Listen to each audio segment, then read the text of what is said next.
Solution निघेल ना, का नाही निघणार.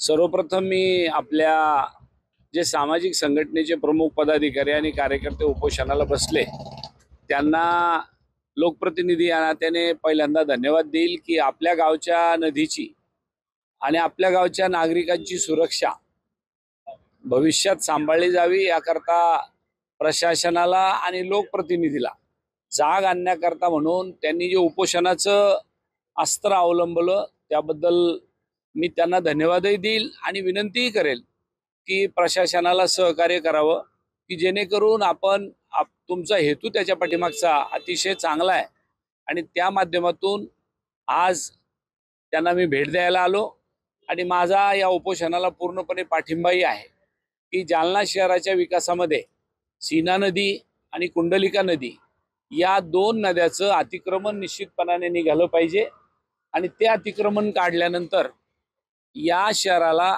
त्या नदीमध्ये सौंदर्यीकरण व्हावं आणि कदाचित कधी भवितव्यात एखादा अतिवृष्टीचा प्रसंग आपल्याला सामोरं जायचं काम पडलं तर त्यावेळेला आपल्या नदीतनं येणारं पाणी हे सरळ निघून जावं किंबहुना शहरात घुसू नये अशा पद्धतीचं जे काही ऑब्स्टेकल किंवा एखादे अडथळे निर्माण झाले असेल ते दूर करण्याचं काम महापालिकेने करावं.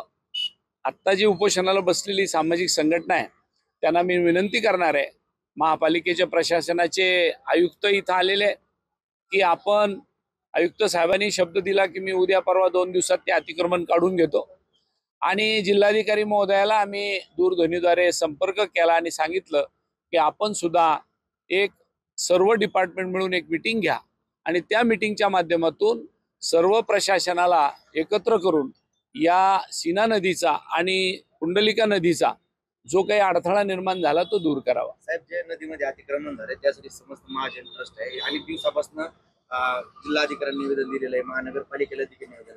ते अतिक्रमण निघालं नाही म्हणून त्यांच्यावर उपोषण करण्याची वेळ आली. बरोबर आहे. मी मगाशीच बोललो आपल्याला की त्यांच्यावर उपोषण करायची वेळ यायला नको होती, ती आली. परंतु सनदशीर मार्गाने उपोषण करायचं आणि आपली मागणी पदरात पाडून घ्यायची हा आपला लोकशाहीने दिलेला अधिकार आहे.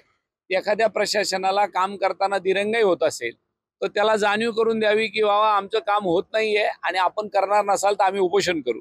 त्या धर्तीवर या उपोषणकर्ते मंडळीने ते अस्त्र अवलंबिलं. मी त्यांनाही विनंती करेल की जिल्हाधिकारी आपले महापालिकेचे आयुक्त महोदयाने आपल्याला सांगितलंय की मी उद्या आणि परवा 2 दिवसात आपलं अतिक्रमण काढून देतो आणि आपण उपोषण सोडावं अशी विनंती त्यांना केलेली आहे आणि लवकरच आपले ते काम मार्गी लागेल. राजकीय प्रश्न सध्या औरंगजेबाच्या कबरीवरून राजकारण आपल्याला दिसतं. सत्ताधारी जी मंडळी ते म्हणतात की औरंगजेबाची कबर महाराष्ट्रात कशाला. याच्यावर चर्चा करण्यासारखा हा विषय नाही आणि निवडणुका जवळ आल्या की कोणाला कबर दिसते, कोणाला प्रभू रामचंद्र दिसतात.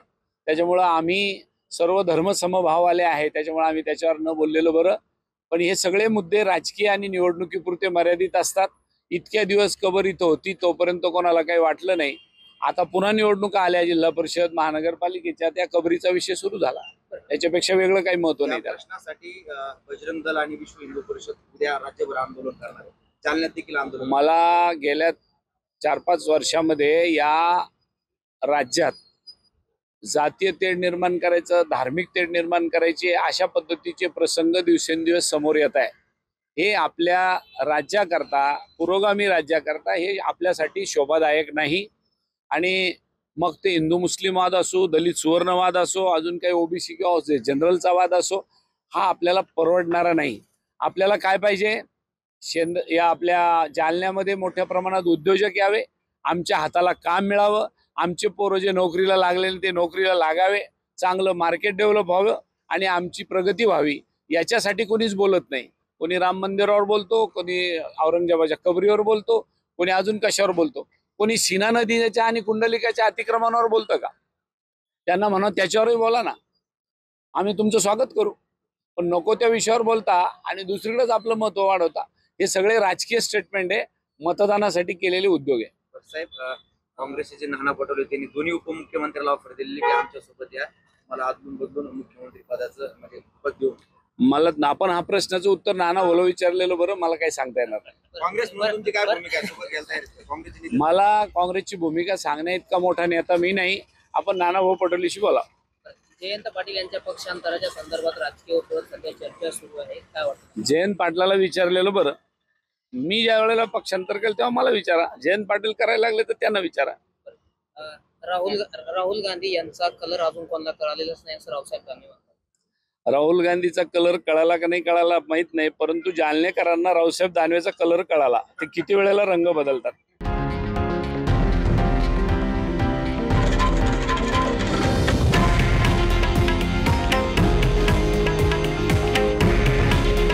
हे आहे देशातील नंबर 1 न्यूज नेटवर्क आणि आपण पाहत आहात TV9 मराठी. काळजी तुमची, हित महाराष्ट्राचं.